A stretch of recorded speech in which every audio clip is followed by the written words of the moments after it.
আপনার ফোনে কি গুগল ভয়েস টাইপিং কাজ করছে না, মানে আপনি কথা বলছেন কিন্তু কিছু টাইপ হচ্ছে না? তাহলে ভিডিওটি একদম শেষ পর্যন্ত দেখুন, কারণ 1 মিনিটে এই সমস্যার সহজ সমাধান দেখাবো।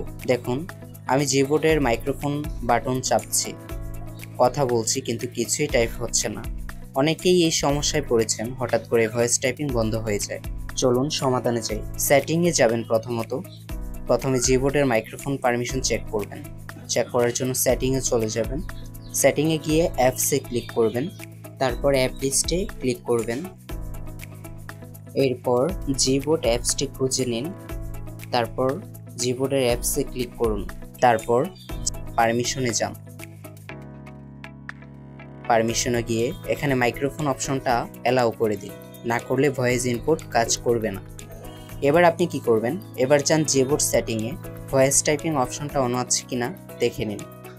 যদি অন না থাকে তাহলে সেটিংয়ে যাবেন, প্রথমত ভয়েস টাইপিং, এখানে গিয়ে ইউজ ভয়েস টাইপিং চালু করুন। এখন আপনি প্রশ্ন করতে পারেন বাংলাতে টাইপ করুন। তো বাংলাতে টাইপ করার জন্য আপনাকে বাংলা ল্যাঙ্গুয়েজ সিলেক্ট করতে হবে। তো বাংলা ল্যাঙ্গুয়েজ সিলেক্ট করার জন্য ল্যাঙ্গুয়েজে চলে যাবেন, বাংলা সিলেক্ট করবেন, তারপর ডানে ক্লিক করবেন।